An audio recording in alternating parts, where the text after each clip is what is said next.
Hello, everyone. My name is Richard Gentry, President and founder of RG Strategic Interventions LLC. I want to welcome you to this module. Today, we're going to talk about adverse childhood experiences in the ACE study. A few months ago, I had the honor of presenting at the Michigan Federation for Children and Families 8th Annual Residential Treatment Conference. In that conference, I talked about effectively working with inner city youth. And I identified living in the inner city, or if you will, ghettos, as a public health crisis in the United States of America. Living in those conditions in our inner cities have caused adverse and sometimes irreparable harm to those residents living there, and especially the young people. In this module, I want to emphasize the fact that we have learned that child abuse and neglect is also a major public health issue. These kids who have been traumatized by early adverse childhood experiences are the very individuals that fill our juvenile detention centers, our county jails, state prisons. They fill our welfare rolls, as well as psychiatric hospitals.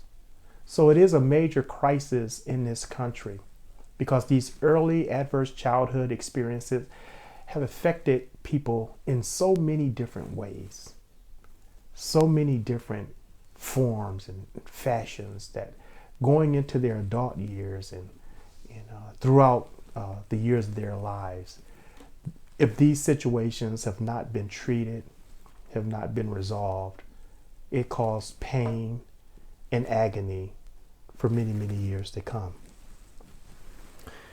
Being able to feel safe with people is probably the single most important aspect to mental health.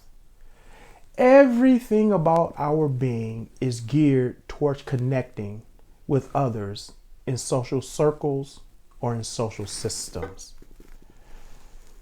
Interacting and surviving and thriving with others is a survival strategy and is key to our very existence and success as species. These safe connections are very fundamental to meaningful and satisfying lives. So basically, it's very difficult for us to navigate through life. We simply cannot tolerate being disengaged from other people for any length of time. When we think about a mother that's expecting in regards to attachment, at the very point of conception, that mother begins to love on that child. And that mother displays love in different ways. Maybe that mom talks to that child in the womb, says comforting things, express her love to that child. Maybe she sings to that child, sing songs, touch her stomach, in regards to that affectionate touch. So there's many different things an expected mom do with that child to express her love and closeness and attachment to that child.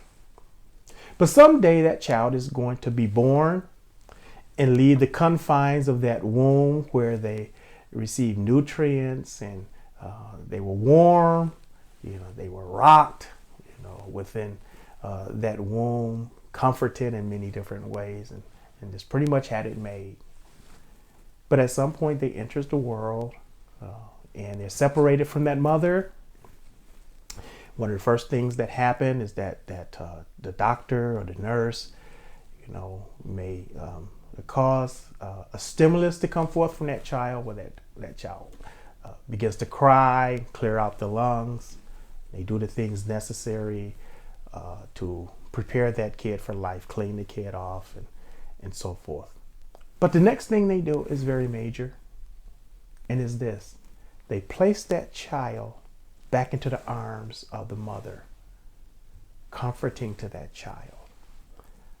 The attachment process continues on, where that child receives comfort and calms down, and stop crying, and receive the nurture of that mother. And so hopefully that process will continue throughout the life of that child, through infancy, in the toddler years, going on to early childhood and preteen years, teenager, and on, where that kid receives nurture. The needs of that child is met in many different ways. This is very important. And this person regulating himself or herself, even as an adult. But unfortunately, so many kids do not have that experience of attachment.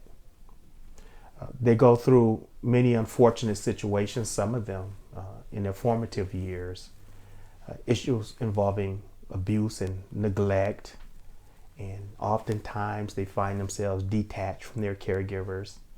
Some caregivers mistreat these children where they don't understand this issue of regulation and having your needs met. We see it oftentimes in the child welfare system. We see many neglected and abused kids, and these are the ones that struggle through life, and they have many problems throughout life.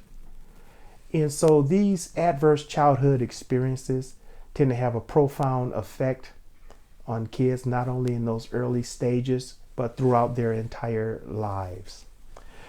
I want to talk a little bit about the ACE study, because the ACE study, Adverse Childhood Experience Study, is a very powerful tool that really came into existence through somewhat of an accident.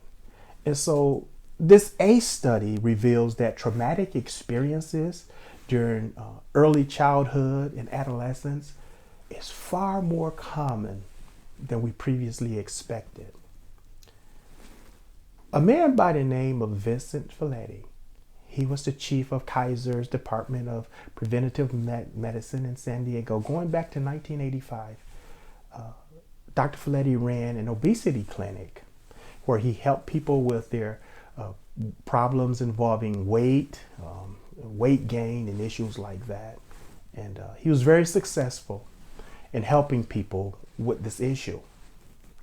But as he interviewed his patients and his database began to get larger and larger, he began to notice something that was very profound. And it was this, that many of his patients that experienced adverse childhood experiences, whether it was trauma or adverse or complex trauma, I should say, he began to make that connection between those experiences and obesity. And so as his database began to grow and grow, it all the more confirmed this notion of weight gain being associated with traumatic experiences when these people were very young. So Dr. Felitti had the opportunity to present at a conference in which there were officials with the Center for Disease Control there.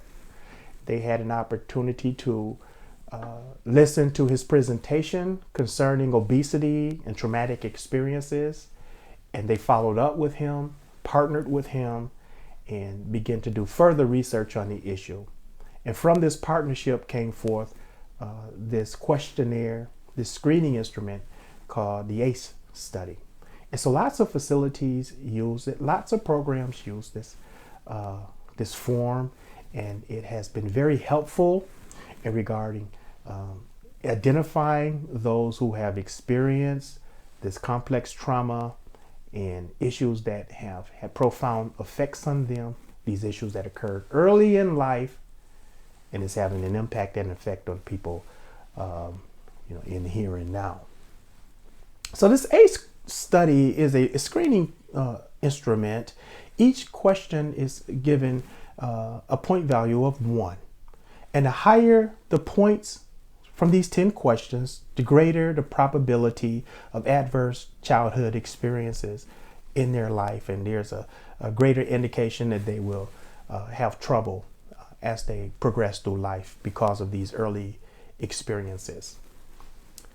There are three carefully defined categories with the ACE study that research brought forth and the study focused on.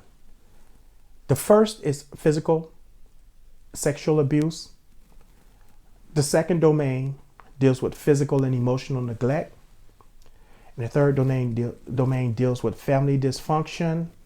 And within that dysfunction, you deal with parents that are divorced, parents that are mentally ill, parents that are addicted to drugs, or parents who are in prison. So as we begin to provide this instrument and have our clients complete it, we are gaining a tremendous amount of information.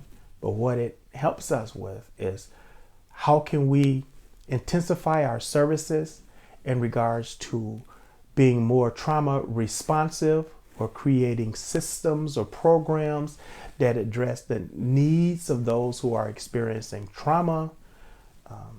With this study, it promotes the idea of practitioners gaining more training and more research in regards to the impact of trauma and some appropriate interventions to address these issues. So I just want to provide an introduction, for those of you who may not be familiar with the ACE study, to encourage you to familiarize yourselves with it. I want to also encourage facilities and organizations who do not use the ACE study to consider using it, because it will give you additional information and how to best work with this population that we deal with. And you certainly will come to the conclusion that it will be a great help in assisting you in providing the best methods of intervention in regards to helping this population that we deal with.